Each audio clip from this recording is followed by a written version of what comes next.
Welcome to my herbal kitchen, and today I want to show you how drinking herbal tea can be one of your main cool down strategies for this summer. And I have a delicious tea for you today that's full of herbs that actually cool your body. And we'll be making that in a few minutes. But I also want to talk to you a little bit about mindset and kind of like how to approach really actually getting this to work in your life and actually getting yourself and the people that you love to drink herbal tea. Because what I've noticed over the past 27 years of working with people from all walks of life and helping them integrate natural remedies into their household is that a lot of people are like, oh yeah, I really love that. I want to do that. I'm so excited. And then it's like, well, okay, how do I actually do this? How do I actually get this to work and make this stick? So I have lots of sticking strategies. I call them sticking strategies to help people really think about, okay, how is this really going to shake out in my household? So in my house, I've noticed that there's a certain time of the day that people will drink anything that's in front of them. It's like they come home and they're just like, whatever it is, whatever's around, they will eat or drink. So I've decided that I try to have really good, nutritious, yummy things that are good for them just out and ready, so that they just don't so that they're not just grabbing all the other options that are out there, all the sugar drinks, right? I really feel like that's one of the ways that I really nourish my family, all of my families, everybody that I'm connected with. And so in my particular household, it might not be the same thing as yours, but as I'm talking, I want you to think about your household. Are you one person? Are you two people? Are you a group of people? And think about the traffic in your house or the flow of when people come and go. And whether, it's just whether you have one person again or whether you're involved in a community, when would be a good time to create like a habit or a ritual or a daily thing that happens every day, kind of around the same time, to hydrate and refresh your people? So think about, like, where is that in your household, that hydrate and refresh station of life? So in my house, a lot happens between like 4 and 6. People are coming and going. People come home hungry, thirsty. I transition from my work and my writing into kind of meeting the needs of my family. People are transitioning from work and school and different activities. And it's just, this transition period is just a really good time to, just have the tea out. I just have things that are nourishing out, so when they walk in the door, it's just like what they grab, and so really when I have that tea out, people feel taken care of. People feel nourished. They don't say it, but I can see that when it's not there, it's kind of like, where's my tea, right? And so also when I teach, when people come to see me and when people come to my classes, I always serve tea. I always have a yummy seasonal tea for people to drink. And it's just something that I've been doing that for a really long time. And I remember I was thinking about one of my students recently, Diane, who one time she came to class and, the tea was waiting for her, and she just kind of went into like this ecstatic rant. And she said, "Oh, Cami, I love your tea. I love coming here. I love knowing that there's tea or there's a refreshment waiting for me. I just love that." And I was like, okay, yeah, that's good. I'm glad you really like that. Great. And then actually she proceeded to talk to me about how it reminded her of growing up. And in the household, in the community that she grew up in, refreshment had a real meaning. And it meant that when somebody arrived at your house, it was your duty or your hospitality, the way that people just did life, to provide a refreshment for that person, to revitalize them from their journey of getting to you. And so I just remember feeling, it's like, wow, refreshment, hospitality.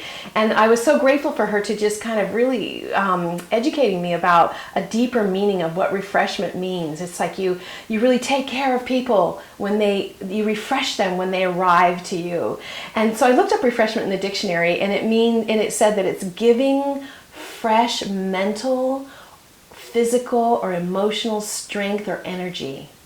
So when somebody arrives, you give them fresh mental or physical strength or energy, and it means also revitalize, regeneration, renewal. So when you provide that cup of tea for people, it's not just like, oh, here's a cup of tea. So I love that. I love thinking about that. And so tea time, this is the perfect remedy for the sometimes just total hustle and bustle of the afternoon in our house. And you know that hydration is required for good health. And so I love just really thinking about having good, hydrating, refreshing drinks when and having it as kind of ritualized in my house. So for me, this transition time is actually important. And even if it's only 5 minutes or 3 minutes or 10 minutes, it's what Kim John Payne calls an island of respite in our home. And one of my favorite parenting books is Simplicity Parenting by Kim John Payne, and he talks about creating islands of respite in your home, even just small ones that happen at around the same time every day, where there's not a lot of input, there's no phones, and there's just you and the people you live with, and you just take time to connect and just be together and to establish these islands of respite, especially, in your family and with your children. So I like to think of, these tea time islands of respite. And so what do you think about that? Do you think you would like to have a island of respite of tea time in your home? And if so, when would you like to do that? Would it be early morning? Would it be in the afternoon? Is it evening time? So just think about when you can have this kind of like way of helping it stick and become a ritual in your home. And then once it becomes a habit, once it's habitual, you don't really even have to think about it anymore. It's just part of what you do. So yeah, so get yourself a nice pitcher, and let me show you what we're going to be drinking, what we are already drinking this summer to keep us cooled down, and that is really nice during our island of respite in the summertime. This Hydrate and Refresh Summer Cool Down Tea has 1 tablespoon of hibiscus, and hibiscus is very cooling. It's a great tea, great herb to drink when it's hot outside. It's also a really good cardiovascular tonic. And it also, so the recipe is 1 tablespoon of hibiscus, 1 teaspoon of peppermint. And peppermint is also very cooling to the body. And peppermint also helps with headaches that are caused, from heat, excess heat. And the other is 1 teaspoon of lemongrass. And lemongrass is also very cooling to the body. And that's why you'll find it a lot of times in soups, like where there's a lot of chilies and spice. There'll also be some lemongrass to help cool it down. And so we're going to use a teaspoon of lemongrass. And lemongrass is also very antibacterial, so it helps to fight off colds. All right, so it's very simple, especially when it's hot out. I can just put my herbs straight into the pitcher. So we're going to I'll show you. I'm going to use this muslin. I'm going to put a tablespoon of hibiscus, and then I'm going to put a teaspoon of peppermint and a teaspoon of lemongrass. Okay, good. And I'm basically going to make a sun tea.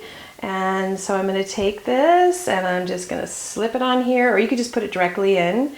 And then I'm going to fill this with my water.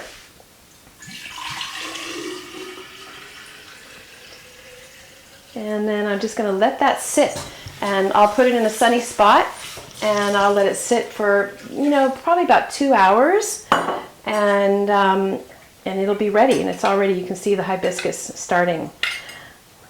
And so yeah, that's a very, very simple tea. So I made some last night. I actually put this batch last night up. That is the same recipe, tablespoon of hibiscus. Actually, I have a tablespoon of hibiscus, a teaspoon of peppermint, a teaspoon of lemongrass, and 4 cups of water in here. And this has been sitting all night. I'm not cooking any of this. I'm not heating any of it. I'm just leaving it out. And this I put up in the evening, and I just left it out on the counter all night. So you can see it's, got a nice, really pretty color from the hibiscus. And now I'm going to strain it. And people love red tea. If you put, even no matter what summer tea you make, if you just put a little bit of hibiscus in, people will drink more of it because they like pink and red colored drinks. And so there, I've just strained the herbs out of the water, and I have this really nice summer tea. And so the thing you want to do is then garnish it. You know, people, if you garnish your drinks, people will be more attracted to them because of the color, and so you can do something like this. You can, you know, put your little lime here, and I like to put fruit, especially in the summer. I'll put in fresh fruit, and also in the summer I put in fresh rose petals, and I garnish my teas with rose petals, fresh rose petals, and it can be any color rose petal. And roses are also very cooling. They help to cool the body and relax the body.